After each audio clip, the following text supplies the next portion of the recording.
پچھلی جو میری آڈیو تھی وہ حسد کے اوپر تھی اور آج اس کا دوسرا حصہ ہے. اور میں پہلے یہ بتانا چاہوں گی کہ حسد اور رشک میں فرق ہوتا ہے. رشک کرنا اچھی بات ہے، حسد نہیں.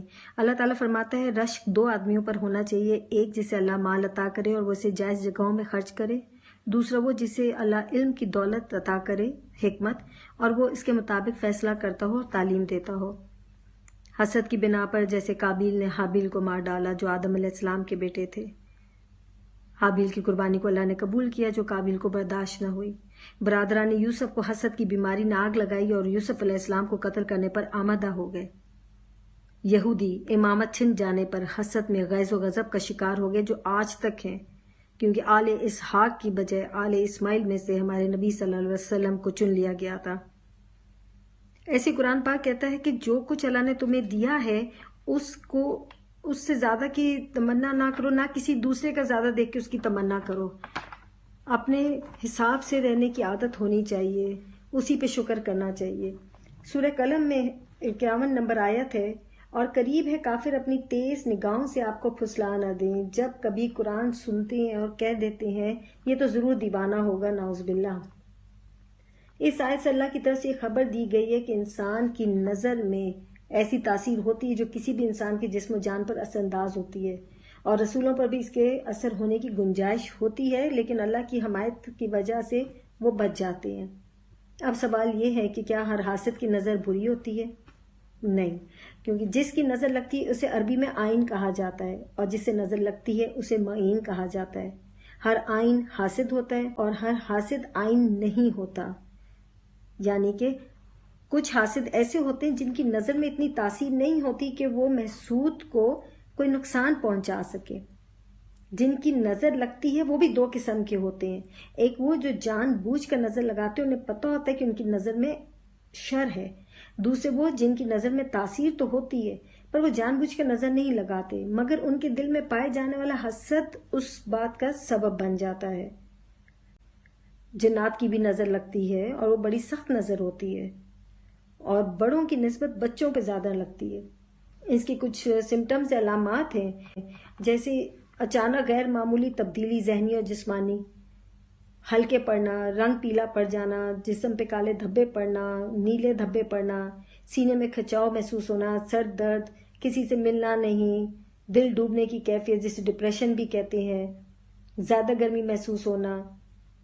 یہ کچھ ان میں سے تو احادیث کے مطابق ہے، اور کچھ جو ہیں وہ تجزیہ کر کے اس بنا کے اوپر ہیں جو لوگوں کے ساتھ ہوتا ہے اس کو سامنے نظر میں رکھتے ہوئے ہوتا ہے.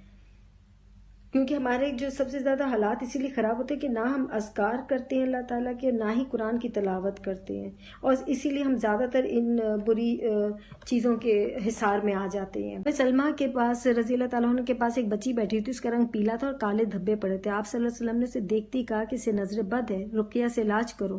بخاری شریف میں ہے کہ آپ صلی اللہ علیہ وسلم نے کہا کہ العین حقن، نظر کا لگ جانا حق ہے. حضرت جعفر جو آپ صلی اللہ علیہ وسلم کے کزن بھی تھے، ان کے بچوں کو دیکھ کر آپ نے بولا کہ بہت کمزور ہو گئے ہیں، تو کسی نے کہا ان کو نظر لگ جاتی، تو آپ صلی اللہ علیہ وسلم نے کہا کہ ان کے اوپر دم کرواؤ. سورہ یوسف کے اندر آیت نمبر 67 ہے، یعقوب علیہ السلام نے کہا میرے بچوں تم سب ایک دروازے سے نہ جانا بلکہ کئی جدا جدا دروازوں سے جانا. اس کی وجہ یہی تھی کہ کہیں نظر نہ لگ جائے، کیونکہ برحق ہے. حضرت سہیل نہا رہے تھے تو عامر بن ربیہ نے ان کو دیکھا تو ان کے جسم کو دیکھ کے بولے کہ یہ تو کنواری لڑکی کے سے بھی خوبصورت جسم ہے. وہ اسی وقت گر گئے حضرت سہیل اور بے ہوش ہو گئے. آپ صلی اللہ علیہ وسلم کے پاس لایا، اپنے ماجرا پوچھا تو حضرت ربیہ رضی اللہ تعالیٰ عنہ کو بلایا اور ان سے کہا کہ وضو کرو، اور پھر اس پانی سے حضرت سہیل رضی اللہ تعالیٰ عنہ پر ڈالا اس پانی کو، تو وہ بالکل ٹھیک ہو گئے. اور ربیہ رضی اللہ تعالیٰ عنہ کو ڈانٹا کہ کس بات پر تم اپنے مسلمان بھائی کو قتل کرتے ہو، برکت کی دعا دیا کرو. اس کے کچھ معمولی سے ہیں لیکن بڑے اچھے علاج بھی ہیں جو ہم خود بھی کر سکتے ہیں. آپ صلی اللہ علیہ وسلم نے دم کروانے کا کہا ہے. دم سے مراد وہ الفاظ جو قرآن و سنت سے ملتے ہیں، ثابت ہیں اس سے. ایاک نعبد و ایاک نستعین پڑھیں، یہ توحید کا بھی خلاصہ ہے اور اللہ بھی مدد کرتا ہے. آیات شفا پڑھیں، سورہ بقرہ کی تلاوت کی پابندی کریں، روز ایک صفحہ پڑھیں. جب سورہ بقرہ ختم ہو جائے اس کو پھر سے شروع کریں. آیت الکرسی، سورہ بقرہ کی آخری 2 آیات، تینوں آخری کل، یہ سب اللہ تعالیٰ کی طرف سے ہمیں اجازت دے دی گئی کہ اس کو پڑھو، ان چیزوں سے دم کرو اپنا. زمزم کا پانی پئیں، نہائیں بھی، اجوا کھجور کھائیں روزانہ 7 بار۔ حدیث میں جو کھائے گا اس کو جادو یا نظر اس دن اثر نہ کرے گی۔ زیتون کا تیل جو کچی گھانی جیسے جسے کہتی ہیں تازہ والا، وہ، شہد، کلونجی کا تیل، یہ سب پئیں، اس سے بہت فرق پڑتا ہے۔ برابر مقدار میں لے کر پی لیں اس کو، نظر بد کو اندر سے ختم کر دیتی ہے۔ علاج کی نیت سے صدقہ دیں۔ کلونجی کے دانے طاق حصوں میں لے کر کھائیں، جیسے 5، 7، 9، 11۔ کتا اگر آپ کے گھر کے اندر ہے تو اسے نہ رکھیں، کیونکہ جس گھر میں کتے ہوتے ہیں ادھر فرشتے نہیں آتے۔ سنا مکی کا استعمال کریں، اس کا قہوہ پئیں، حجامہ کروائیں۔ لیکن ایک ضروری بات میں یہ ضرور کہوں گی کہ پلیز پلیز پلیز، آپ کو کوئی بھی سمٹمز کسی میں بھی کوئی نظر آئے تو پہلے ڈاکٹر کے پاس لے کے جائیں۔ اس سے اگر سب کچھ کلیئر ہو تو پھر کسی سائیکیٹرسٹ کو دکھائیں، اور اس کے ساتھ اللہ کا کلام کے ساتھ اس کا ضرور علاج کریں۔ انشاءاللہ تعالیٰ اللہ تعالیٰ صحت دیتا ہے اور دے گا ایسے لوگوں کو جو اس کا کلام لے کے چلتے ہیں۔ اللہ کا واسطہ ہے، بدعتوں سے بچنا ہے۔ لال مرچ کی دھنی، کالا دھاگا، دم کیا ہوا دھاگا جو گرا لگی ہوتی، نیمبو، کالا کپڑا، ایسی چیزوں سے بچنا ہے آپ نے۔ راتوں کو باہر کھڑے ہو کے ننگے سر پڑنا، زمین کھود کے کچھ دبانا، نہیں، ایسا کام نہیں کرنا آپ لوگوں نے۔ یاد رکھیں اللہ تعالیٰ ہمارا کارساز و مولا ہے، اس پر بھروسہ کرنا ضروری ہے۔ سورہ توبہ کی آیت ہے 51، کہہ دیجئے ہمیں کوئی گزن پہنچ نہیں سکتی سوائے اس کے جو اللہ نے ہمارے حق میں لکھ دیے۔ تو اس بات کا یقین رکھیں کہ ہر کام اللہ سبحانہ تعالیٰ کی مرضی سے ہوتا ہے۔ تو اگر کسی کو نظر لگ جاتی ہے یا جادو ہو جاتا ہے تو اللہ کی مرضی سے ہوتا ہے، مگر اس کا وبال اس آدمی کے سر چلا جاتا ہے جو یہ سب کر رہا ہوتا ہے، یعنی کہ گناہ گار وہ ہو جاتا ہے۔ اور ہمارے پر یہ مصیبت آنے کی وجہ جو ہے سب سے بڑی، جو آج کل ہمارے دور کے اندر بہت زیادہ ہے، اس کی وجہ یہی ہے کہ اللہ سے دوری ہے، اس کے کلام سے دوری ہے اور سنت سے دوری ہے۔